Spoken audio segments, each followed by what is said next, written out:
بہن کا جنازہ، بیوی کا جنازہ، ماں کا جنازہ ایسے نہیں لے کے جاؤں گا، چادر ڈالوں گا۔ ڈال دی تم نے چادر، جنازہ کہاں جا رہا؟ مارکیٹ میں نہیں، شاپنگ مال میں نہیں۔ جنازہ شاپنگ مال میں جاتا ہے کہ قبرستان میں جاتا ہے نا؟ شادی میں نہیں جا رہا ہے، نہ وہاں نہیں جا رہا جہاں ناچنے والے اور اوباش لوگوں کی نظریں لگی ہیں، نہ ان لوگوں کے درمیان جنازہ چل رہا ہے جو نماز جنازہ چل کے وضو کر کے ساتھ چل رہے ہیں۔ گناہگار ضرور صحیح، لیکن وقتی طور سے اس وقت وضو کر کے کلمہ شریف کا ورد کر رہے ہیں۔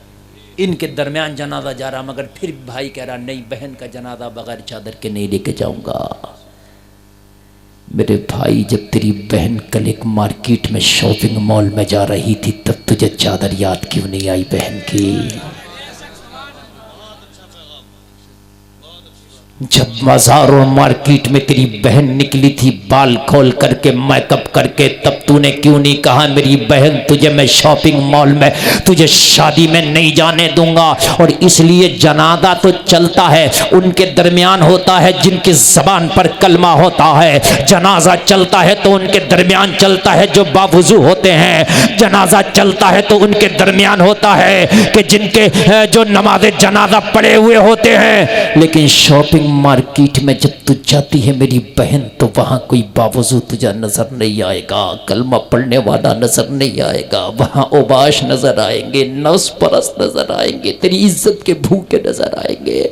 او میرے بھائی، تجھے شریعت آج کیوں یاد آ رہی ہے؟ جب تیری بہن زندہ تھی تب تجھے شریعت یاد کیوں نہیں آئی؟ جب قبر میں جنازے کو رکھا گیا تو کہا قبر میں بھی جنازہ جب تک نہیں رکھا جائے گا چاروں طرف سے چادر لگا لو، تب قبر میں جنازہ جائے گا۔ آج تجھے اتنی چادر یاد آئی، کاش یہ چادر تجھے جب یہ زندہ تھی تب یاد آ گئی ہوتی۔ اللہ اللہ۔ اے شوہر، اپنی بیوی کی چادر تجھے اس کی زندگی میں یاد آئی ہوتی۔ اللہ اللہ۔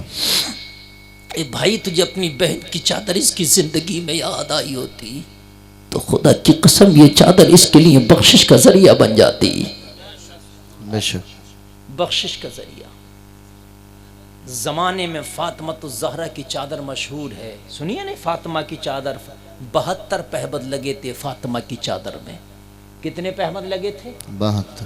لیکن پھر بھی چادر فاطمہ کی تھی۔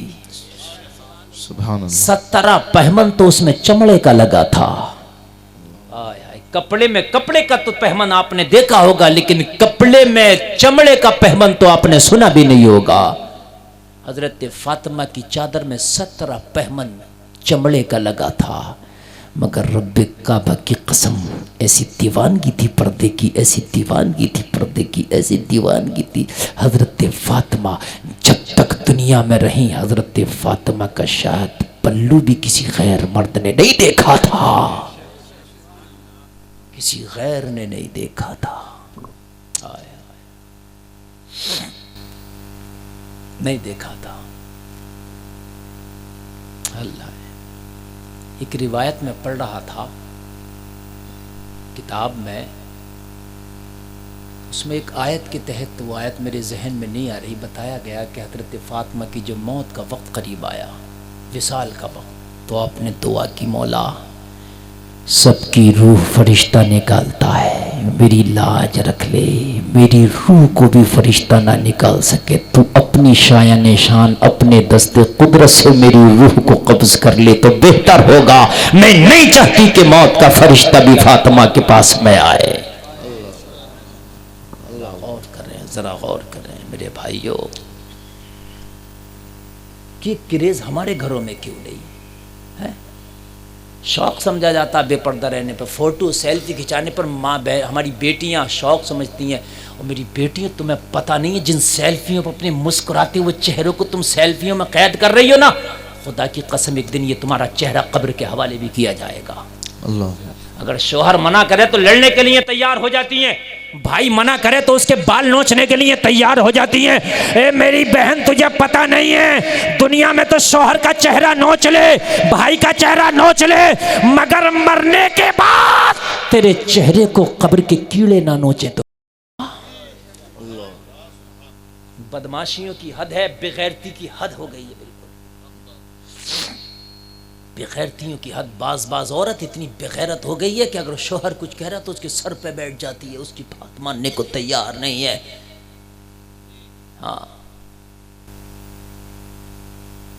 ایک جگہ تو طلاق پہ نوبت آئی, پوچھا گیا کیا وجہ ہے, تو صرف یہ وجہ بتائی کہ میرا شوہر مجھے بند گوبھی کی طرح رکھ دیا ہے, صرف پردے میں رکھنا چاہتا ہے. میری بھی تو امنگیں ہیں, میرے بھی تو ارمان ہے. تیری امنگیں ہیں مانتا ہوں, تیرے ارمان ہے مانتا ہوں. آج تیرے شوہر نے تجھے پردے کے لیے کہا, برا لگتا ہے؟ اگر تیرے اندر طاقت ہے نا تو تجھے قبر میں دفن کر دیں, تب کہہ کے دکھانا میری بھی تو کچھ امنگیں ہیں, بند کر کے کیوں چڑھے آئے ہو, مجھے ذرا کھول کے رکھو. اللہ اللہ. کتنے دن کی امنگیں ہیں تیری میری بہن, تیرے کتنے دن کے تیرے آرزو ہیں؟ تو کھلے میں رہنا چاہتی ہے, جسم کی نمائش کرنا چاہتی ہے, ایک دن قبر میں بھی تو تیرے جسم کو بند کر دیا جائے گا. اللہ. پھر کہاں جائیں گی تیری امنگیں, کہاں جائیں گی تیری آرزویں ہیں؟ کم سے کم سوچ لو, یہ جسم تمہارے شوہر کی امانت ہیں, اس جسم کو. ارے میاں, اس شادی میں آج جلسہ ہو رہا, اللہ انہیں سلامت رکھے, ورنہ شادی میں ڈانس ہوتے ہیں, عورتیں مردوں سے آگے ہوتی ہیں. جی. ہاں, اور جب بارات چلی جاتی ہے تو تب بھی ان کے دل نہیں بھرتے, خدا کی قسم اتنی بے حیا ہو گئی ہیں. بارات جانے کے بعد میں گھروں میں عورتوں کے پھر ڈانس ہونے لگ جاتے ہیں. جی. ہائے ہائے, بے حیائی ہماری چرم پر ہے, چرم پر بے حیائی ہے یار, ہماری حد ہو گئی ہے. عجیب عجیب سے نام ہے, عجیب عجیب سے ناچ گانے شروع ہو جاتے ہیں بارات جانے کے بعد, نئے نئے ناموں پہ ڈانس. ذرا سا موقع مل جائے ان کو ناچنے کا, عجیب ناچ گانے شروع. مسلمانوں, یہ چند دن کی زندگی ہے, اس جوانی کو نبی کی محبت کا دیوانہ بنا لو. سبحان اللہ. میں یہی کہوں گا آپ سے. نیند تو نہیں آ رہی نا آپ کو؟ بولیے, اگر آ رہی ہو تو میں ختم کر لوں تقریر. اللہ آپ کو سلامت رکھے. بہت اچھا آپ سن بھی رہے ہو, میں بہت دل سے سنا بھی رہا ہوں.